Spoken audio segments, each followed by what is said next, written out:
Hello everyone. This video covers the lecture part of multiplexers, which are a part of Lab 4. So in today's lecture, we're going to introduce the multiplexers. They are also known as MUX, which is an abbreviation of the name.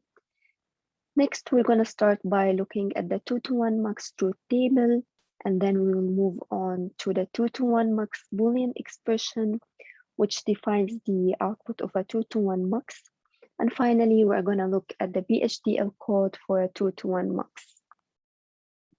So let's start by defining multiplexers. So what are multiplexers?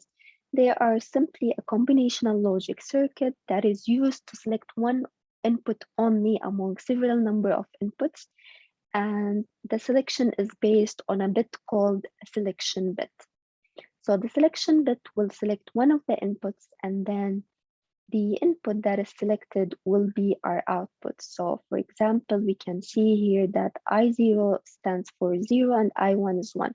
So when S is equal to 0, it means I'm going to select the input I of 0. So I'm going to select this one when S is equal to 0. And in this case, Y will automatically equal to I of 0. Now, if the select bit is equal to 1, then in this case, we can see here that 1 represents I of 1. So in this case, my Y will equal to the input of I1. So my output will be the input of I1, so Y equal to I1. Now, that's why multiplexers are also known as selectors, because they simply select one of the inputs. To understand the behavior of multiplexers better and to be able to analyze it in a better way, let's look at the truth table for a 2-to-1 multiplexer. So a 2-to-1 multiplexer has two inputs, as we can see, and it has one select bit. The select bit is also considered a part of the input. So it's like we are having three inputs, but our inputs are only I0 and I1. And the S is considered as a select bit only. And when my S is equal to 0, so as we said earlier, 0 stands for I0 input. So when my S is equal to 0, it's like I'm selecting I0. I'm selecting I0 to be my output. So my Y will automatically equal to I0. So let's look at this combination. When 0 was selected, I0 is selected as well, and Y will equal to the value of I0. So it's 0 here and Y is 0 here. Now, if we look at the second combination again, S equal to 0, which means I0 is selected, and I0 equal to 0, that's why Y equal to 0. Notice that I1 is 1, but Y is 0 because it's based on I0. Now let's take this combination and look at it. So S here equals to 1. When S equal to 1, it means now, if I go back to my figure, I can see that when S is equal to 1, it means that I'm choosing I1. So it means now I'm choosing I1 and my output Y will equal to I1. In this case, I1 is 0. That's why my output is 0.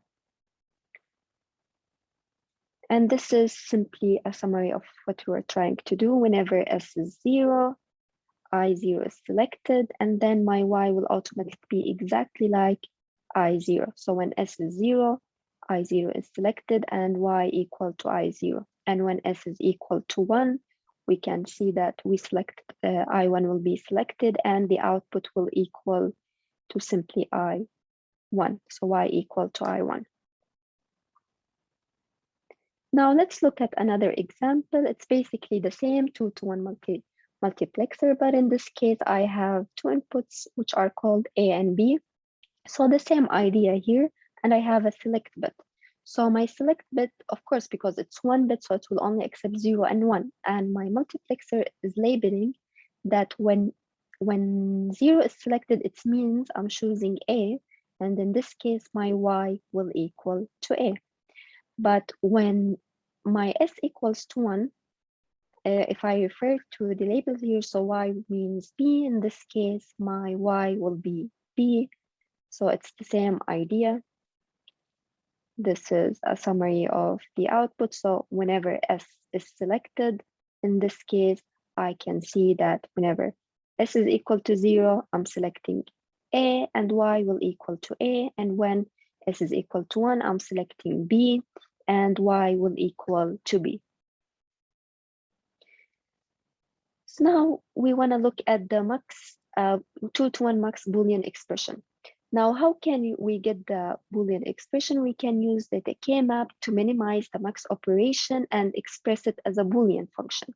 Expressing it as a Boolean function will allow us to also draw the circuit and also write the code. So it will make our life easier and it will allow us to have the code and the circuit of the 2-to-1 max.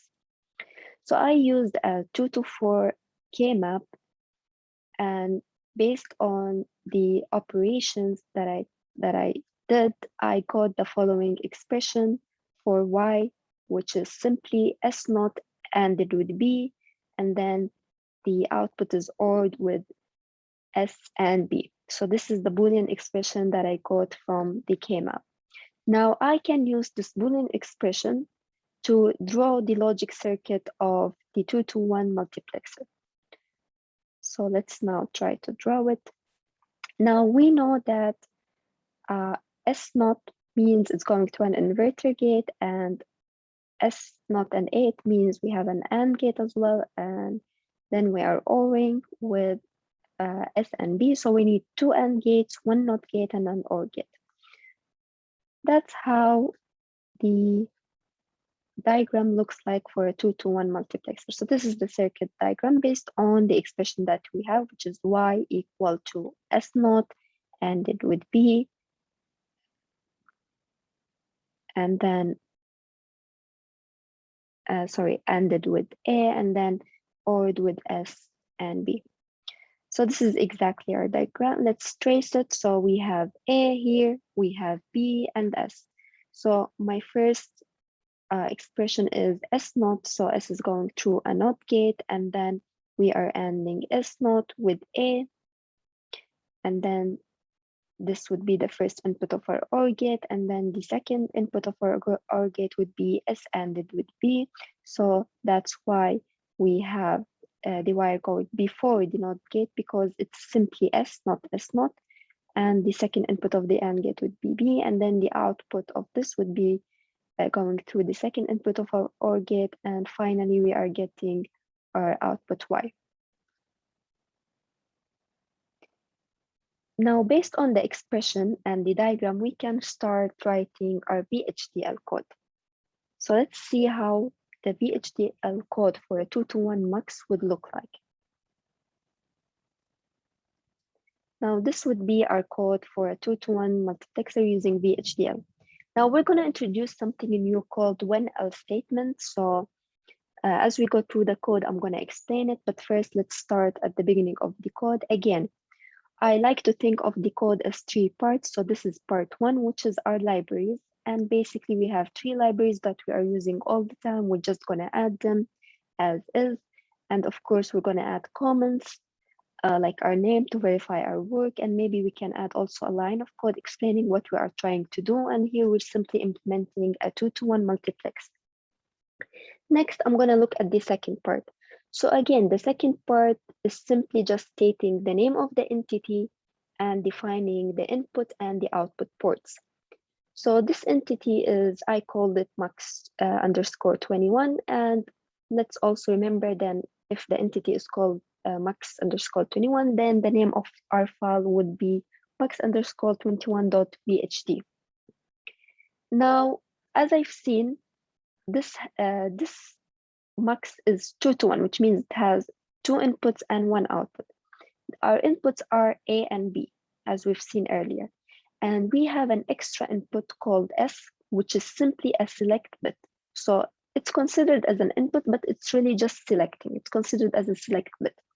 So I'll define the 3 variables A, B, and S as inputs, and all of them have 1 bit. So I'm using std underscore logic, which means that they are of 1 bit only. And of course, because I'm dealing with a 2-to-1 multiplexer, so it means it's selecting between 2 inputs, and it's going to give me one output. And I call this output to be y, so I'm defining it to be y. And then output again is std logic because I'm using 1 bit. And when I'm done defining my inputs and outputs, I can simply end max21, which will end the definition of my entity. Now I'm done with the first two parts. Now let's look at the last part of the code. So in the last part, we always explain the architecture. How is this code working and how does it behaving? For implementing the 2-to-1 multiplexer, I'm just gonna follow the behavioral modeling. So that's why my architecture is called behave, and of what? Of course, of this entity max21. And now I'm gonna start with explaining how does the 2-to-1 multiplexer work. Now, we know by now that the 2-to-1 multiplexer works as follows. So depending on the select bit. So if the select bit is equal to 0, then my output, which is y, is going to equal to what? A.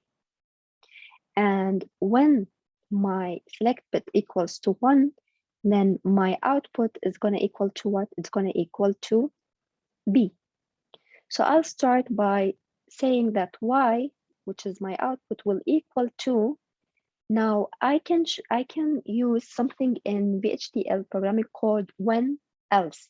So when else is simply like, it's very similar to FL statement, but it's like saying when something equal to something, then we're gonna, like when, for example, is equal to 0, then like when, like the output will be A when S equal to 0.